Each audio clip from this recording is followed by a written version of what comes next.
Setelah mendengar cerita David, respon dari Bu Yayu ini bisa dibilang agak janggal dikit. Pasangan suami istri ini justru ketawa ngakak dia dengar pengalaman si David nih. Hai, assalamualaikum warahmatullahi wabarakatuh. Terima kasih sudah klik video ini. Oke, jadi di malam Jumat ini aku akan melanjutkan kembali KHW Nusantara edisi ketiga, yaitu kisah horor Wawa dari Sumatera Selatan. Setelah minggu kemarin aku bawain KHW Sumatera Utara tentang sekelompok pemuda yang ngecamp di bukit dan ketemu sama penjual es krim misterius. Malam ini aku akan menceritakan pengalaman horor dari Wawa kita ketika salah seorang temannya terjebak di sebuah hutan keramat, Wak. Sebetulnya Wawa aku ini orangnya cukup peka gitu loh dengan hal-hal gaib, Wak. Akan tetapi pengalaman yang satu ini, pengalaman yang akan dia ceritakan kali ini tuh betul-betul mind blowing. Sampai-sampai dia yang laki-laki ini aja ya, yang udah terbiasa melihat hal-hal kayak gitu aja dibuat nangis kejar saking takutnya, Wak. Nah, penasaran guys sama kisah lengkapnya kan? Jadi tanpa berlama-lama kita langsung masuk aja lah ya ke apanya. Check it out.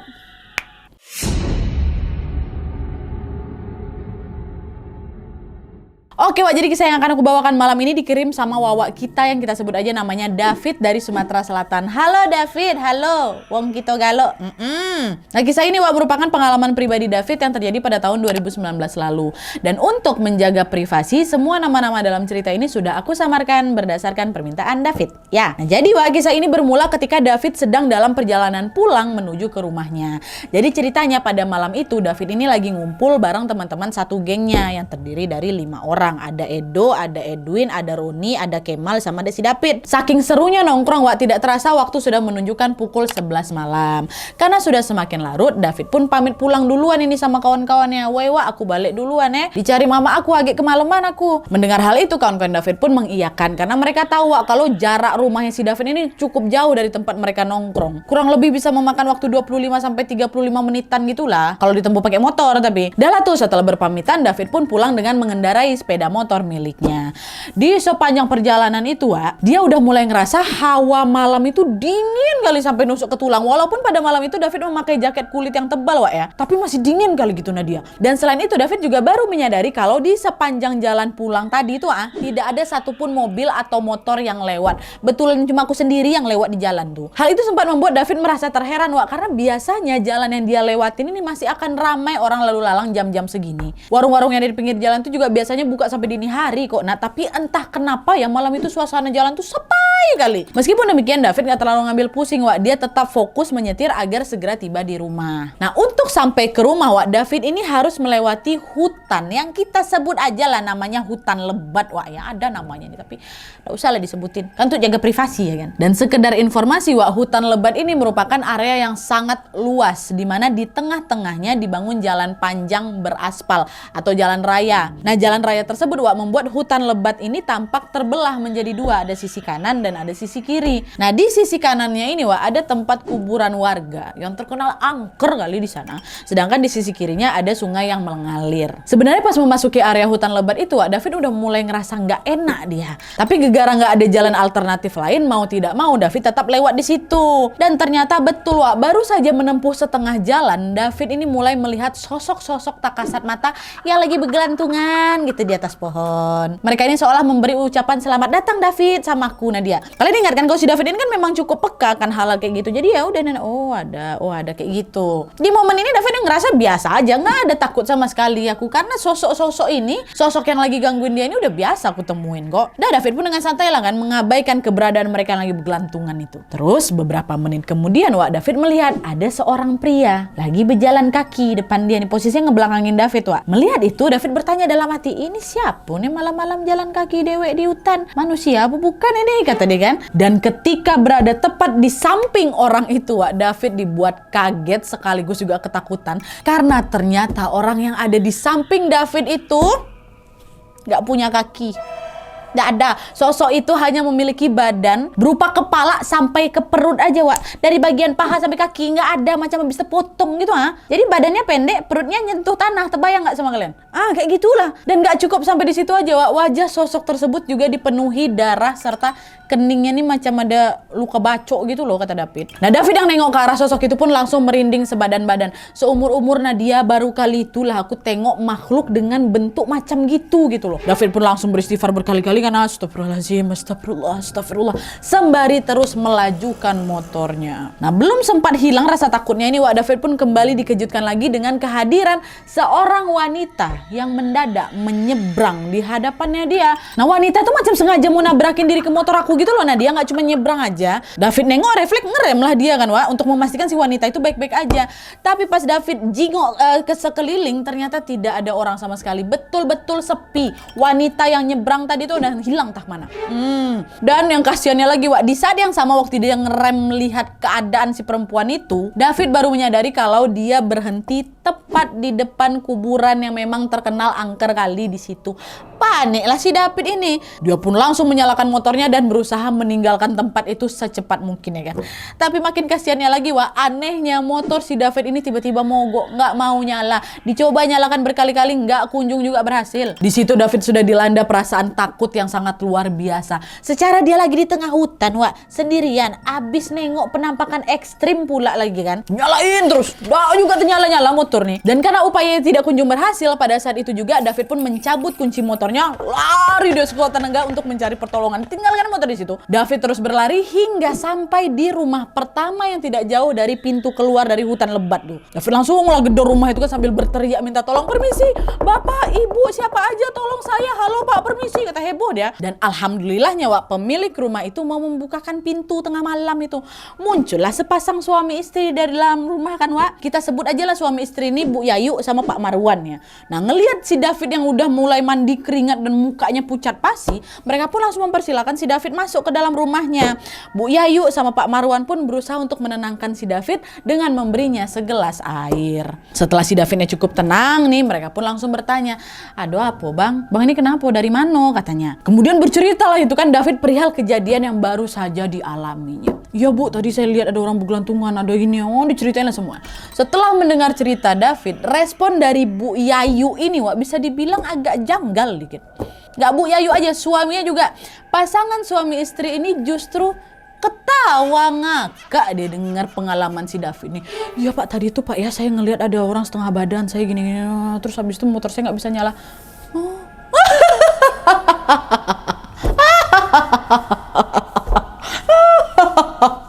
Kayak gitu, betul-betul ngakak. Dia Nat. Tapi bagian mana yang lucu waktu aku cerita tuh nggak tahu aku doh. Yang penting dia ketawa waktu aku cerita tuh. Ngakak pokoknya, kayak gitulah berarti kan. Pokoknya David ini dibuat bingung gitu loh sama respon pasangan suami istri ini. Tapi nggak lama kemudian, Wak, Pak Marwan pun berhenti tertawa nih. Berarti mereka tahu nih kalau abang bisa jingok mereka ya. Mendengar itu David cuma mengiyakan dalam hati.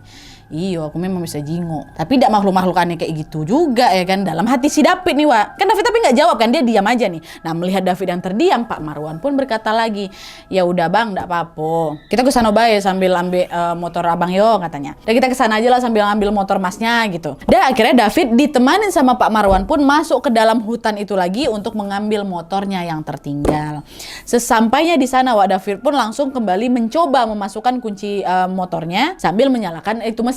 Dan kalian tahu motor si David ini langsung bisa nyala, Wak. Langsung bisa nyala percobaan pertama, kayak nggak terjadi apa-apa. Padahal sebelumnya dia coba berkali-kali nggak bisa nyala ya kan. Tapi entah kenapa waktu ada Pak Marwan mau nyala itu motornya. Nah, setelah motornya kembali nyala, David pun membonceng Pak Marwan dan mengantarkannya kembali ke rumah. Kemudian David pun langsung berpamitan pulang dan mengucapkan terima kasih kepada Pak Sutri tersebut sudah membantu dia. Udah siap-siap dia akan mau pergi. Nah, sesaat sebelum pergi, Wak, Bu Yayu sempat berpesan, hati-hati yo nak, kau udah pernah betul-betul dewean. Kalau ada yang mau ganggu kau, jangan panik, jangan kagetan kata dia. David yang malam itu udah capek kali kayak, yo bu, makasih banyak yo bu, kata dia. Nah, singkat cerita, David pun akhirnya sampai di rumahnya dengan selamat. Gak ada gangguan-gangguan lagi nih sepanjang perjalanan balik itu setelah kejadian tadi. Tapi ada yang aneh, Wak.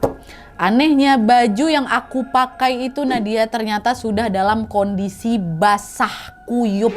Basah kuyup, Wak ya. Kayak orang habis kejebur sungai kayak mana tuh lah. Kayak gitulah basahku. Bisa diperas baju tuh. Masa ya aku keringetan sampai kayak gini kali. Tapi lagi-lagi David pun mencoba mengabaikan keanehan itu gara-gara udah capek kali dia kan. Dia langsung ganti bajunya. Habis ganti baju dia pun balik. Tedok.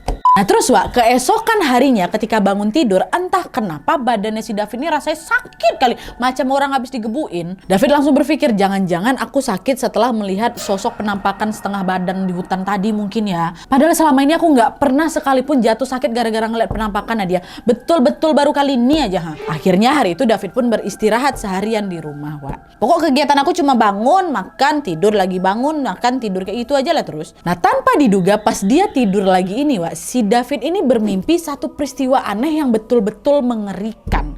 Jadi ceritanya di dalam mimpinya itu David ini sedang berada di tengah rel kereta api yang ada di dalam hutan lebat itu tadi. Ingat ya, di tengah rel kereta api. Tapi anehnya Wak, suasana malam itu rame kalian, ada macam pasar. Ada banyak kali orang berlalu lalang di hadapan si David itu Wak. Mereka jalan ke sana kemari tanpa ada tujuan lagi tuh. Sesekalipun aku nengok mereka saling ngobrol nih satu sama lain. Tampak asing kali buat aku. Kenapa? Karena mereka semua memakai baju khas orang zaman 1930-an Wak. Dimana laki-lakinya hanya bertelanjang dada dan hanya memakai kain sarung, sedangkan para wanitanya memakai sehelai kain kemben. Ramai itu Wak. Wah gitu kan. Nah pemandangan tersebut betul-betul terasa janggal kali bagi David karena baru kali inilah David melihat orang-orang berpakaian jadul dalam jumlah yang sangat banyak. Nah David yang penasaran pun dia mencoba menyapa mereka kan. Pak, permisi Pak, halo. Tapi sayangnya tidak ada seorang pun yang menyahut sapaan si David itu Wak. Mereka terus tuh berlalu lalang, diabaikannya si David ini. Macam mereka nggak sadar kalau ada David di situ lagi manggil-manggil mereka, macam tidak. Pak, Bu. Pak, gegara jengkel, nggak ada seorang pun yang ngerespon. Wah akhirnya si David ini teriak kencang kali, "Wah!" kata dia gitu. Dan kalian tahu di momen itu secara tiba-tiba semua orang yang ramai tadi itu langsung menghentikan aktivitasnya dan mereka semua langsung menoleh ke arah David dengan tatapan kosong. Dan kalian tahu, sedetik kemudian wajah mereka yang awalnya baik-baik saja berubah menjadi wajah-wajah yang hancur penuh luka Wak. Tengoknya si David kan, berubah itu muka. Bahkan kata David ada di antara mereka yang udah gak ada bola mata ya. Dia merinding aku tuh bayang lagi. Nah David yang kaget dengan perubahan itu pun langsung lari nih sekuat tenaga kan ke arah jalan raya. Dan dia menyeberang ke sisi seberangnya. Tapi ternyata orang-orang jadul itu ikutan berlari juga berusaha nangkap si David. David yang ketakutan dia terus lari sekencang-kencangnya kan hingga dia tibalah di sebuah tebing. Nah di bawah tebing itu ada semacam sungai besar lah gitu. David jingoklah ke belakang. Ke bawah. David jingok ke belakang. Dan dia mendapati orang-orang jadul yang berkerumun itu semakin mendekat ke arah dia. Akhirnya tidak ada pilihan lain bagi David selain nyebur ke dalam sungai. Loncat dia, buar. Dan tepat di saat David menjatuhkan dirinya, dia mendadak terbangun dari tidurnya sambil berteriak, "Tolong!" kata dia. Mendengar teriakan David, ayahnya, bundanya, dan adik-adiknya pun langsung menghampiri David di kamarnya. Bunda David yang panik langsung nanya, "Lah kenapa kau nak? Ada apa? Kenapa kok sampai keringat dingin kayak gini?" Waktu itu David cuma bisa diam aja Wak. Gak sanggup aku bercerita mimpi aku yang barusan tuh, nah dia gak bisa. Dan selain itu David berusaha mencerna nih, apa yang dia alami barusan hanyalah sebuah mimpi? Apa betulan? Apa ini pertanda kayak gitu? Nah ngelihat David yang cuma diam aja, bunda pun langsung paham nih kalau anaknya ini pasti baru saja mengalami kejadian yang tidak mengenakan. Soalnya apa? Bunda ini juga peka Wak sama hal-hal gaib. Gak lama kemudian bunda pun bilang, "Udah ada apa-apa nak, itu cuma mimpi. Mereka tidak akan bisa masuk rumah kita. Udah tenang aja kau." Setelah David terlihat cukup tenang, mereka pun semua pergi dan membiarkan David beristirahat. Nah semenjak mimpi sore itu Wak, David mengalami demam tinggi selama 2 hari berturut-turut. Alhamdulillahnya di hari ketiganya David udah merasa baikan nih Wak. Gegara sudah sembuh, dia pun minta izin lah sama orang tuanya buat nongkrong lagi nih di rumah kawannya yang namanya si Kemal yang memang gak jauh dari rumahnya. "Udah boleh kau, jangan balik malam-malam kali ya nak, ingat," kata. "Iya pak." Pergilah dia. Nah momen ngumpul di rumahnya Kemal ini menjadi awal mula sebuah petaka yang kelak menimpa David dan kawan-kawannya Wak. Nah jadi ceritanya Wak, malam itu mereka berlima nongkrong di teras rumahnya Kemal dengan teman-teman yang sama seperti di malam sebelum David sakit tuh. Ada si Edo, ada Edwin, ada Roni, ada Kemal, dan ada David. Nah pas lagi asik-asiknya ngobrol ini Wak, David izin sebentar nih ke toilet mau pipis. Dan setelah dia pipis, entah kenapa si David ini gak langsung pengen balik ke teras Wak. Dia ini justru pengen ngadem sebentar di bawah pohon kelapa yang memang tidak jauh dari toilet. Ngapain lah aku David? Dah lah tuh, jongkok lah si David di sana kan sambil mengamati suasana malam itu. gitu. Gak lama kemudian teman David satunya yang namanya Roni kebelet pipis juga. Dia pergilah ke toilet ya kan. Setelah pipis, Roni keluar toilet terus dia ngeliat David lagi bejongkok di bawah pohon. Nah Roni yang penasaran dia langsung ngampirin si David. Dia bilang, "Heh, sejak kapan kau di sini? Bukannya barusan kau di toilet?" Kata dia. Mana ada, aku duduk di sini sekitar 10 menitan kok. Barusan pas aku pipis, bukannya kau ada di bilik sebelah aku, Wak. Sejak kapan aku di situ? Dari tadi aku terjongkok di sini. Gak ada aku masuk toilet lagi. Kau jangan nakut-nakutin aku lah. Gak ada aku nakutin kau. Setelah aku pipis aku duduk di sini kok. Saat itu sempat terjadi perdebatan kecil antara si David sama si Roni kan. Tapi akhirnya Roni tidak lagi mendebat perkataan David karena dia mulai ngerasa ada sesuatu yang gak beres. Ya yuk masuk aja kita ke dalam, kata si Roni. Nah baliklah lagi nih, Wak, mereka ke teras kan. Nah di teras kawan-kawan dia yang lain yang bertiga orang ini malah kebingungan, malah terkejut nengok mereka datang. Loh, kalian berdua bukannya nongkrong di depan tadi? Kok malah lewat belakang? Hah? Mendengar pertanyaan itu David sama Roni jadi bingung lah. Ngapalah kalian ini, orang dari tadi kita di toilet belakang kok. Tapi Kemal, Edo sama Edwin ini ngotot kali, Wak. Mereka berpendapat kalau kau sama si Roni tadi pergi ke depan rumah aku ini. Ku tanya kau nak kemana, kau tak jawab. Dak aku dewe yang jingok orang berdua juga jingok kau pergi berdua di depan tuh sama siapa, sama Roni. Nah David yang menyadari keanehan itu langsung menyuruh kawan-kawannya diam. Sebentar, kalian semua coba diam Jangan ada yang ngomong. Diam. Udah tuh, Wak, diamlah itu mereka semua kan. Dan di saat yang bersamaan, Wak, David mendengar sebuah suara yang halus sekali ada di telingaku. Jangan berisik ya, sudah malam, katanya. David yang dengar suara itu langsung pucat muka ya kan. Dia langsung bilang, bukan cuma kita bayi yang nongkrong di sini, Wak. Apa kau nih, ndak usah nakut-nakutin buang kau. Mulai ketakutan nih kawan-kawan yang lainnya juga kan. Nah si Roni pun bilang, udahlah Wak, kita balik aja yuk, hawa udah gak enak di sini. Akhirnya pada saat itu juga mereka bergegas balik ke rumah masing-masing. Nah baru setengah jam sampai di rumah, Wak, David pun dikejutkan dengan suara HP yang tiba-tiba berdering. David nengoklah ke layar kan, dan dia mendapati Kemal lagi nelpon dia. Diangkat sama si David. "Halo Wak, ngapa? Barang kau yang ketinggalan kah?" Kata siapa kan, kata David. Dan bukannya menjawab, Wak, Kemal ini malah diam deh. Dan tidak lama kemudian Kemal berkata, "Fit, tolongin aku Fit, aku takut," kata dia. "Tolongin kayak mana maksud kau nih?" "Jemput aku Fit, aku dewean di sini." "Lah bukannya kau di rumah? Kan ada mama bapak kau juga di sana, apa yang kau takutin?" "Aku udah di rumah Fit, aku sekarang lagi di hutan lebat." Nah makin terkejut si David mendengar penjelasan si Kemal kan. Kok ada di hutan lebat kau? Pada saat itulah Kemal pun baru bercerita bahwa pas lagi bubar itu dia nganterin si Edo balik ke rumah dia. Kebetulan si Edo ini nggak bawa motor waktu lagi main ke rumah si Kemal, dan karena rumahnya si Edo ini berada di kecamatan lain, mau tidak mau Kemal harus melewati hutan lebat itulah. David pun nanya lagi lah sama si Kemal, "Terus ngapain kau dewean berhenti di situ? Kenapa kok udah langsung balik?" Tapi Wak, bukannya menjawab, dari ujung telepon Kemal justru mengeram dengan suara kencang macam harimau. Kayak gitu. Nah di momen inilah David merasa kalau ada sesuatu mengerikan yang sedang menimpa Kemal temannya. Dengan segera David pun langsung mengeluarkan motornya dan bergegas menyusul Kemal di hutan lebat tadi. Nah sesaat sebelum pergi, Wak, David pun mengabari teman-teman yang lain untuk bersama-sama pergi ke sana juga dan mengecek keadaannya si Kemal. Singkat cerita, David, Edo, Edwin sama si Roni udah ngumpul tuh di sana kan. Sesampainya di hutan lebat itu, mereka pun menemukan motor milik Kemal yang terparkir tepat di jalan raya pinggir hutan tuh, Wak. Tapi posisinya Kemal nggak ada di situ, nggak ada, cuma motornya aja yang ada di situ, Wak. Nah David yang panik pun dia mencoba lagi menelpon si Kemal kan. Sedetik kemudian terdengar suara HP, Wak. Langsung berpencar tuh mencari asal suara itu. Dan betapa terkejutnya David ketika dia menemukan HP si Kemal ini tergeletak di semak-semak. Kemal ya udah kate. David yang nengok itu pun langsung berteriak ke arah teman-temannya, "Woi, wah, ada yang nggak beres ini, HP si Kemal ditinggal di sini. Terus gimana nih Fit? Masa kita nyari si Kemal ke dalam?" David berpikir sejenak kan. Bentar. Nah disitulah Wak, David kembali teringat dengan Bu Yayu sama Pak Marwan yang waktu itu pernah ngebantuin si David kan, masih ingat Glenn? "Dah kalian ikut aku tahu siapa orang yang bisa bantuin kita nyariin Kemal," katanya. Dan mereka bertiga pun ngikutin si David ya kan, dan bergegas pergi ke rumah pasangan suami istri tersebut. Sesampainya di situ David menjelaskan lagi nih dengan rinci awal mula Kemal ini menghilang dan hanya ditemukan motor sama HP-nya aja. Mendengar penjelasan David ini, mereka berdua pun langsung berteriak, "Astagfirullah, ayo cepat kita ke sana. Teman kamu dalam bahaya." Nggak ketakutan lagi mereka, Wak. Gak yang ketawa ngakak kayak kemarin itu, tidak. Langsung takutan juga mereka. Nah, melihat respon Bu Yayu dan Pak Marwan yang panik, mereka semua pun jadi ikut khawatir sama si Kemal kan. Akhirnya mereka bersama-sama pun pergilah ke hutan lebat itu untuk mencari si Kemal, Wak. Sebelum pergi, Pak Marwan ini sempat mengambil sejadah, tasbih dan juga korban. Korban pula sorban. Nah, sesampai di sana mereka pun mulai menyusuri bagian tepi dari hutan lebat itu, Wak. Saat itu Pak Marwan berpesan, "Nak, pas kami berdua teriakin nama Kemal, kalian semua jingok ke atas pohonnya. Barangkali ada si Kemal di situ. Aku sama istri aku coba menerawang keberadaan dia," kata si Pak Marwan. Udah mereka ngangguk aja, mak, kawan kita di atas pohon gimana? Udah lah, kau ikuti aja lah, yalah, standby kita nih. Betul, Wak, Pak Marwan dan istrinya pun memanggil nama Kemal sebanyak beberapa kali. Kemal, kau di mana? Nah, mereka nengok nih ke atas. Aduh, udah Kemal ya.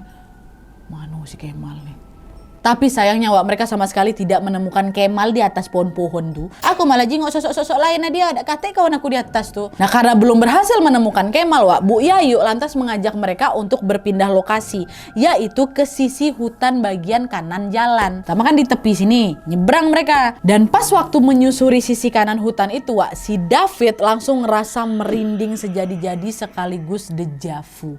Kenapa? Karena ternyata di seberang jalan itu waktu mereka menyusuri yang tempat kedua ini ya, ternyata di sana ada sebuah rel kereta api yang sama persis seperti yang dia temui di dalam mimpinya tempo hari. Masih ingat, suruh kalian ingat rel kereta api itu ada di situ pas dia ketemu sama orang-orang jadul tuh nampak deh. Dan tepat di samping rel tersebut terdapat hamparan rumpun bambu yang lebat kali dia. Pokoknya kondisi hutan sisi kanan ini betul-betul persis dengan apa yang ada di mimpi aku tempo hari. Sama persis. Ini aku tengok kemarin nih. Nah, belum sempat mencerna semua keanehan tersebut, Wak, lamunan David dibuyarkan dengan perintah Pak Marwan yang berkata, "David, kau tolong duduk di samping aku nih, kau bantu aku," kata dia. Maaf Pak, bantu apa nih Pak? "Bantu Bapak jingok ada apa dan siapa aja yang ada dalam rumpun bambu tuh Nah, meskipun pada saat itu aku nggak begitu paham maksudnya, nah dia udah kuiyain aja permintaan Bapak tuh.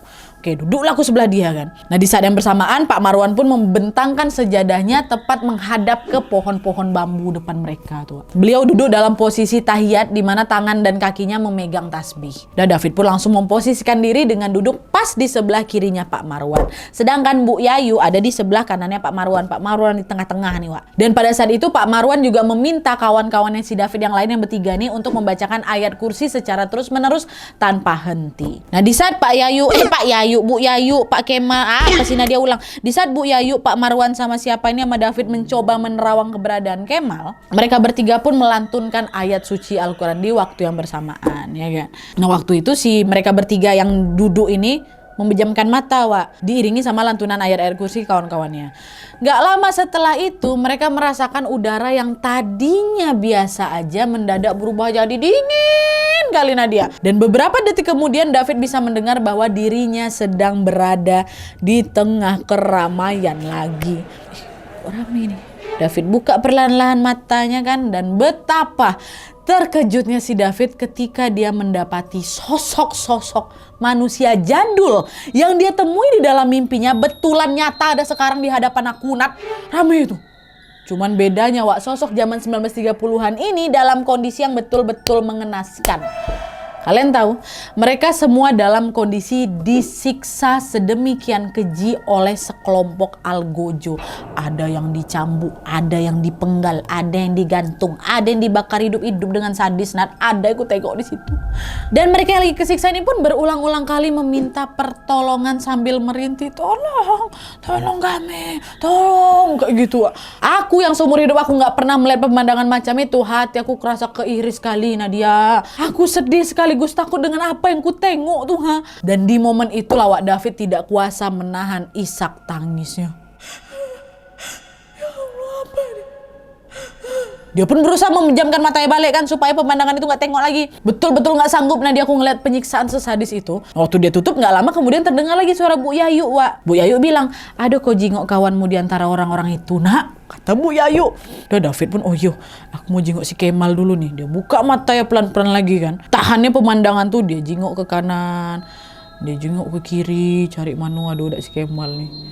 Allah, Kemal. Dan ternyata, Wak, Nggak ada Kemal di situ untungnya. Kemal tidak berada di antara orang-orang yang lagi disiksa tuh. Udah karena nggak ada, David tutup matanya lagi kan. Ngomonglah dia sama Bu Yayu. Nggak kate Bu, Kemal nggak kate di sini. Tolonglah bawa saya balik aja Bu. Saya takut di sini. Saya takut ngeliat kejadian ini Bu. Kata si David mau balik si David wak saking nggak kuatnya. Nah Bu Yayu jawab, kawan kau masih ada di sekitar sini nak. Kita nggak bisa balik gitu baik tanpa membawa si Kemal. Ini lagi ngomong nih kan. Ini Pak Marwan tengah-tengah nih. Nah di saat yang bersamaan Pak Marwan pun tiba-tiba berkata, kembalikan anak itu. Kalian tidak memiliki hak atas anak itu. Mendengar perkataan Pak Marwan, kagetlah mereka semua. David dan kawan-kawannya betul-betul tidak menyangka kalau ternyata Kemal sudah dibawa makhluk-makhluk halus yang ada di hutan lebat ke dalam dunia mereka. Dan karena tidak kunjung berhasil menemukan Kemal di titik itu, mereka mulai bergeser lagi nih. Menggeser arah penerawangannya ya. Dari hamparan bambu sekitar rel tadi, mereka menuju ke hamparan bambu bagian seberangnya. Dengan posisi yang sama, 3 duduk, 3 baca-baca ayat suci. Dah posisi yang sama, duduk jingok lagi nak. Tutup mata kau dulu habis itu jingok. Sekali lagi David pun menguatkan diri wak. Dia kembali membuka matanya dan mencari-cari keberadaan Kemal. Dan untuk kedua kalinya Bu Yayu berkata, buka mata kau nak, apa kawan kau ada di sini katanya. Nah di momen ini loh wak, David akhirnya bisa menemukan Kemal. Kemal dalam kondisi terjebak di sebuah rumpun bambu yang rapat kali Nadia. Secara logika sangat tidak masuk akal seorang manusia dewasa terjebak di rumpun bambu sekecil-kecil macam itu. Tuh David jingok kan, Bu, ibu itu Kemal Bu, itu Kemal, saya bisa ngeliat Kemal Bu. Katanya tolong selamatkan teman saya Bu. Dah Bu Yayu sama Pak Marwan buka mata juga dan langsung meminta David untuk kau pejamkan mata kau dulu. Kalian bertiga yang ada di belakang saya baca ayat kursi dan juga surat Al-Mu'minun secara bergantian ya, kata Pak Marwan. Tutup mata kau dulu, tutup mata kau dulu. Udah ditutup sama siapa kan? Si David dah. Kawan-kawannya kembali lagi nih membacakan lantunan suci. Dan beberapa menit setelah lantunan doa itu dibacakan, tubuh Kemal yang terjepit itu pun langsung jatuh ke tanah. Kemal pingsan wak dengan kondisi banyak kali luka gores tubuhnya. Tiba-tiba ada si Kemal di situ tuh. Nah melihat tubuh Kemal yang sudah dikembalikan ke dunia nyata, mereka pun segera berlari menghampiri si Kemal. Pada saat itu juga mereka langsung menggotong tubuhnya Kemal untuk dibawa ke rumahnya Bu Yayu dan Pak Marwan. Sesampainya di rumah Bu Yayu, luka-luka di tubuhnya si Kemal ini pun langsung diobati. Pak Marwan ini juga mengusapkan sebuah daun yang memang sudah dibacakan doa ke permukaan wajahnya si Kemal. Tidak lama setelah itu, untungnya Kemal kembali sadar wak. Mereka ngerasa sangat lega sekali. Akhirnya Kemal bisa kembali dalam keadaan selamat. David yang udah nggak sabar langsung nanya ke si Kemal kan, Mal, kau nih tidak apa-apa kan Mal? Tapi Kemal yang tanya kayak gitu diam aja deh wak. Dia tidak menjawab sama sekali. Bu Yayu bilang jangan kau ajak ngomong dulu nak, biar dia pulih sepenuhnya dulu. Akhirnya mereka dengan sabar pun nungguin si Kemal wak. Nungguin Kemal. Semoga nggak kenapa-napa lah kan, sampai si Kemal ini mau buka suara gitu loh. Dan sekitar setengah jam kemudian Kemal pun akhirnya mau buka suara wak. Dan kalimat pertama yang dia ucapkan adalah, kita lagi di rumah siapa, Fit? Sejak kapan kita di sini? Belum sempat David menjawab, Bu Yayu pun langsung mencela. Kamu ada di rumah saya, nak. Kamu tersesat di hutan lebat dan hampir saja nyawamu tidak tertolong. Saya jadi penasaran, apa yang kau lakukan waktu kau lewat hutan lebat tuh? Sampai-sampai mereka berani membawamu ke dunianya. Nah, mendengar pertanyaan itu, Kemal pun langsung menjawab. Seingat saya nggak ada ngapa-ngapain lah Bu. Saya cuma lewat situ habis ngantar teman saya aja. Nggak mungkin. Nggak mungkin kamu nggak ngapa-ngapain, kata Bu Yayu. Nggak mungkin kamu nggak ngapa-ngapain. Pasti ada sesuatu yang kau lakukan di situ kan. Pasti ada sesuatu yang kau lakukan atau ada yang kau katakan di situ yang nggak betul. Nah di momen ini Kemal diam nih Wak. Dia mencoba mengingat kembali momen terakhir ketika dia memasuki area hutan lebat itu. Gak lama kemudian Kemal bilang, oh iya Bu, aku baru ingat. Aku sempat ngumpat dalam hati Bu. Aku bilang makhluk-makhluk gaib di hutan lebat nih cuma tahayul lah ya. Mereka semua ndak nyata. Sempat aku ngomong kayak gitu memang. Dan barulah setelah Kemal berkata demikian Wak, motor yang dikendarainya ini tiba-tiba mogok. Disitulah Kemal yang lagi ketakutan ini langsung nelpon si David dan meminta si David untuk menjemput dia di hutan. Nah tapi setelah itu aku udah ingat apa-apa lagi Bu. Tahu-tahu aku terjepit aja tuh di antara pohon-pohon bambu. Untung sempat aku telepon si David Kemal. Kalau ndak ada yang tahu kalau motor kau mogok di situ. Ndak ada yang tahu kalau kau dibawa masuk ke dalam ya kan. Itu ada sinyal situ ya. Nah mendengar penjelasan Kemal Wak, Bu Yayu pun menghela nafas panjangnya sebelum akhirnya berkata, hei Alana, lain kali jangan sesumbar kau, mulut kau harimau kau. Ingat tidak cuma manusia aja yang hidup di bumi nih. Jangan sesekali kau angkuh, apalagi ketika kau berada di tempat keramat macam hutan lebat tuh. Yo Bu, yo maaf ya Bu yo. Dia dengar baik-baik nasihat Bu Yayu kan Wak, karena dia sendiri juga nggak menyangka kalau kalimat usilnya itu bisa mengakibatkan petaka separah itu. Parah loh ini Wak. David sama kawan-kawan yang lain juga belajar dari kesalahan Kemal untuk selalu menjaga tutur kata lisan dimanapun mereka berada. Dan singkat cerita, malam itu mereka semua nginap di rumah Pak Marwan sama Bu Yayu karena udah terlalu larut malam pula mereka buat pulang. Keesokan harinya barulah mereka berpamitan sembari berterima kasih kepada Pak Marwan dan Bu Yayu karena sudah membantu menyelamatkan nyawa kawannya. Oke Wak, jadi itu tadi pengalaman mistis yang dialamin sama David dan teman-temannya. Aku tuh merinding kali waktu bagian David melihat ada sosok-sosok yang disiksa tuh loh Wak. Siapa mereka ini kan? Pasti mungkin kalian juga ada yang bertanya-tanya, siapa hantu yang ada dalam hutan yang rame-rame tahun 1930-an tuh siapa? Terus siapa pula sosok yang setengah badan kepala dibacok itu? Nah itu Wak, gak cuma aku, David juga gak tahu jawabannya apa. Tapi kemungkinan nih Wak, ya mereka yang dilihat sama si David itu adalah orang-orang pribumi yang hidup di masa penjajahan Belanda dan disiksa oleh tentara katanya. Tapi sampai segitu kali po. Wallahu alam nih, nggak tahu juga, tapi pernah juga aku dengar ya. Tapi ini entah ya entah enggak ya, nggak usah kalian percaya kali. Katanya orang yang dulunya di dunia itu pernah berbuat perjanjian kepada setan atau iblis atau apalah itu namanya kan. Nanti pada saat dia meninggal, dia tuh nggak langsung ke tempat yang terang Wak. Dia tuh jadi budak setan dulu, itulah macam disiksa dulu, dipotong-potong dulu, dibakar dia. Aku jadi ingat kisah Nyi Sukwawuni KHW Nusantara. Nusantara pula KHW kantor. Kan kata Om Hau nih, dibantu sama Om Hau, katanya Nyi Sukwawuni itu ya jadi budak setan dia. Dicambuk dia, ditarik mukanya kayak gitu. Gara pada masa hidupnya dia sudah melakukan perjanjian sama setan. Jadi sampai kiamat pun dia bakal kayak gitu kata Om Hau. Tapi nggak tahu juga aku. Terlepas dari apapun lah itu sejarahnya Wak ya, yang jelas hutan lebat ini memang sudah lama dikenal keramat sekaligus angker oleh orang-orang yang tinggal di sekitar daerah yang ada di Sumatera Selatan nih. Ada yang tahu di mana? Oh pasti wong Sumsel lah tahu nih. Aduh namanya agak panjang, namanya tuh depannya. Tak boleh, tak usah lah dibilang Nanti orang jadi takut pula lewat situ kan. Ya udahlah. Habis Sumatera Selatan awak masuk ke Sumatera Barat. Nah, tampe awak kampung halaman. Sumatera Barat berarti 126. Nah, jadi orang-orang awak di siko sadonyo jangan lupa nonton besok deh. Sejak sana saudara niniak mama sado alahnya. Oke Wak, jadi sekian dulu videonya. Terima kasih banyak yang sudah menonton. Kalau kalian suka video ini, klik like-nya. Jangan lupa komen di bawah untuk ide dan saran-saran untuk video selanjutnya. Jangan lupa nyalain notifikasinya supaya kalian tahu kalau aku upload video baru. And as always, jangan lupa untuk klik tombol subscribe supaya kalian sama-sama tahu informasi menarik dan menegangkan dari channel aku. See you next video Wak. Bye. Wow.